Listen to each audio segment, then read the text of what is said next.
Hi, this is Dr. Christopher Perrin, and welcome to the Christopher Perrin Show.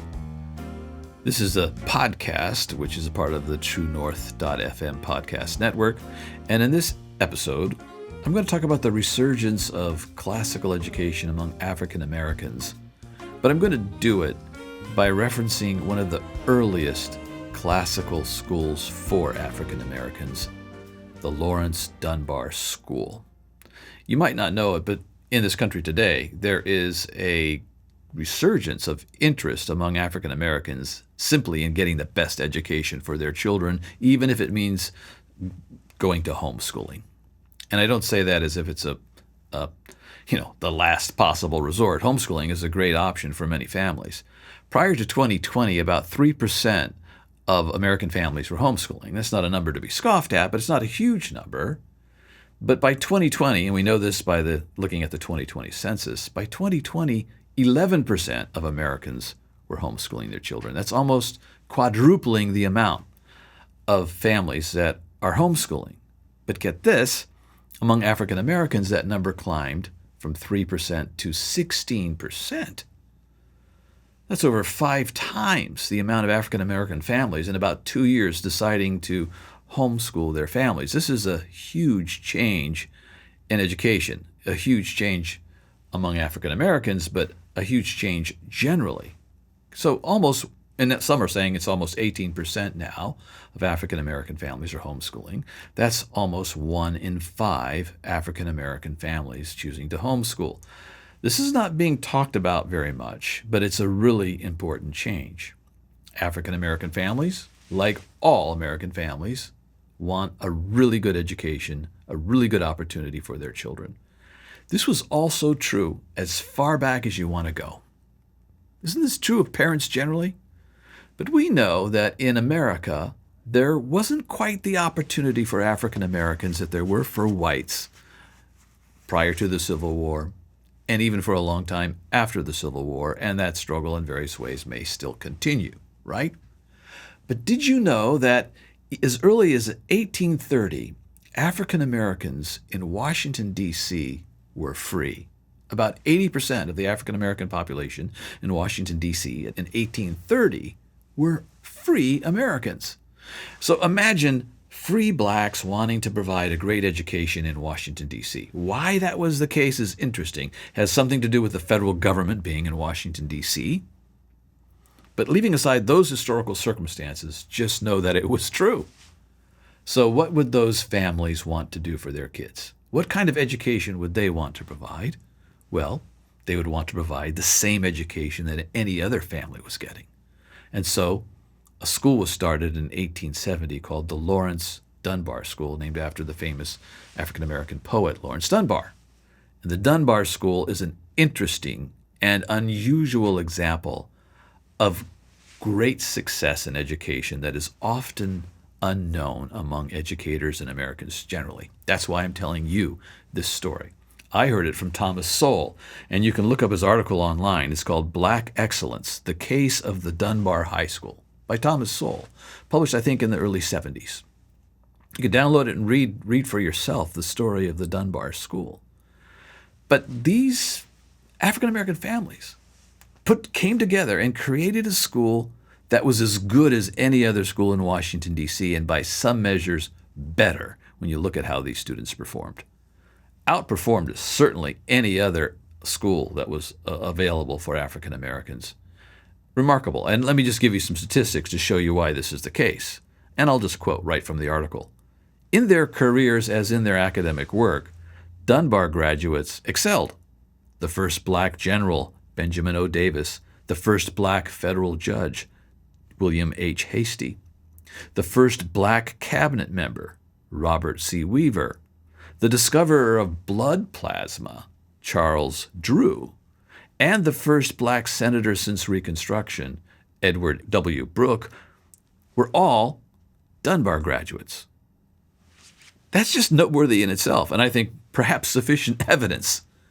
The first black cabinet member, the first black general, the first black federal judge, the first black senator were all graduates of this school called the Dunbar School. Some of the folks who came to lead this school were those who had gotten their PhDs and college degrees. Some of the first black Americans ever to get college degrees were teaching at the Dunbar School, and one reason why is because they couldn't teach elsewhere. But so a tremendous pool of talented educators did come to the Dunbar School to teach. For example, the very first African American woman to receive a college degree, her name was Mary Jane Patterson. And Mary Jane Patterson came to be one of the early principals at the Dunbar School.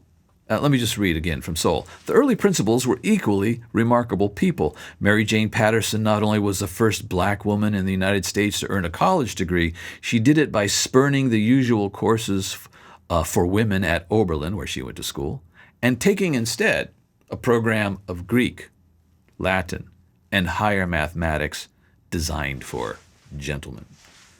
As principal, she was a strong and forceful personality, noted for thoroughness and for being an indefatigable worker.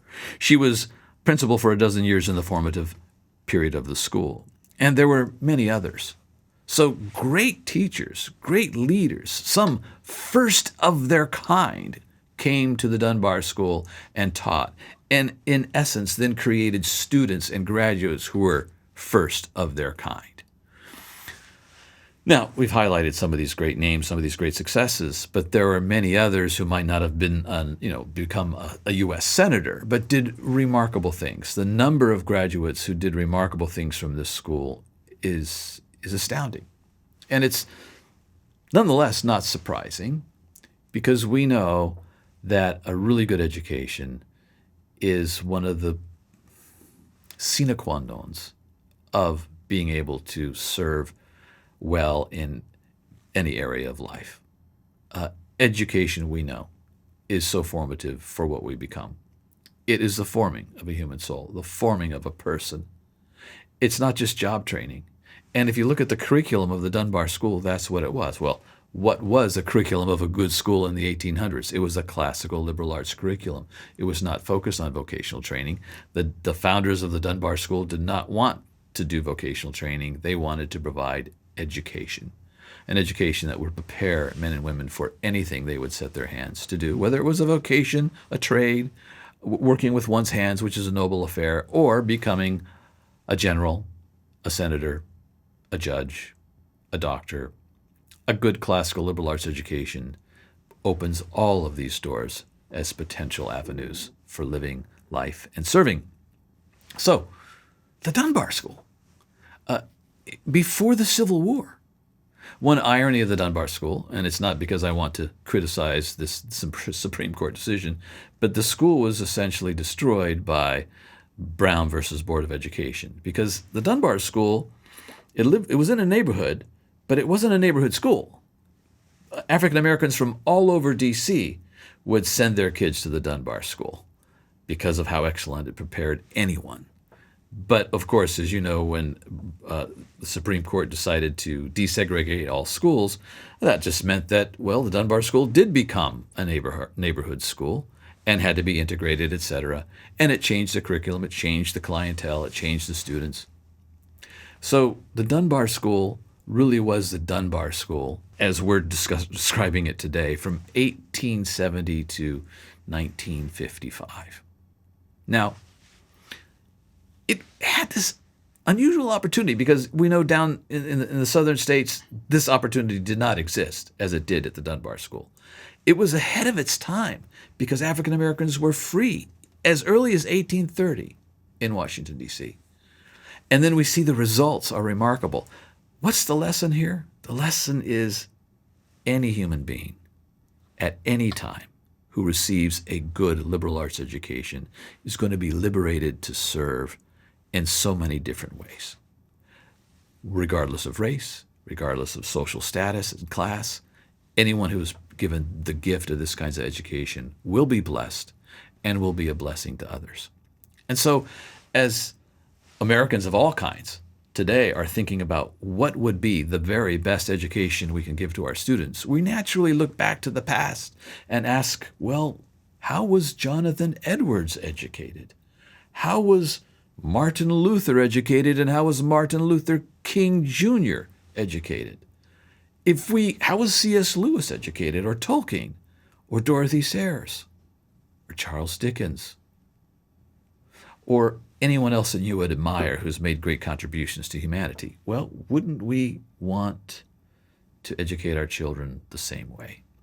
So as we've looked back to the past for the enduring perennial wisdom, we have found this thing that, for lack of a better phrase, we call classical education, classical liberal arts education. And we found that it does a great job of forming and preparing human beings to flourish. So now, in this moment, we can be inspired by past moments. And by the way, that's what you'll see in this book, The Liberal Arts Tradition. For those of you who are not watching the video, I'm holding up a book, The Black Intellectual Tradition, Reading Freedom in Classical Literature by Angel Adams Parham and Anika Prather, both professors, both African-American women and students of education and practitioners of classical education, seeking to bring it to every human being, but especially the African-American community. We can talk more about that book in a future episode. But for now, just know, African Americans in large numbers are looking for alternatives. Many of them are homeschooling. Many of them are looking for good private schools, some for classical charter schools. There's some great schools already in existence, by the way. I just thought I'd mention them in closing, that are seeking to bring great education to African Americans. Angel Adams Parham herself has created the Nyanza Classical Community that provides after-school tutoring and education for African Americans. She started that in New Orleans. And Anika Prather has started the Living Water School that's hosted in Alexandria, Virginia. There's Hope Academy, a thriving school in Minneapolis with some 600 or so students serving primarily, a large population, a majority population of African Americans. There's Logos Academy in York, Pennsylvania. There's the Oaks Academy in Indianapolis, and several others that are seeking to provide great liberal arts education to African Americans, to Asian Americans, to Hispanic Americans, and white Americans. These are remarkable schools, and you should know about them if you're interested in seeing classical education flourishing and brought to humans of every class, every race, every tongue. Take a look at this essay, Black Excellence, the Case of the Dunbar High School by Thomas Sowell. I think you'll find it quite inspiring. Well, thanks for listening and thanks for watching. This is Christopher Perrin with The Christopher Perrin Show and the TrueNorth.fm podcast network.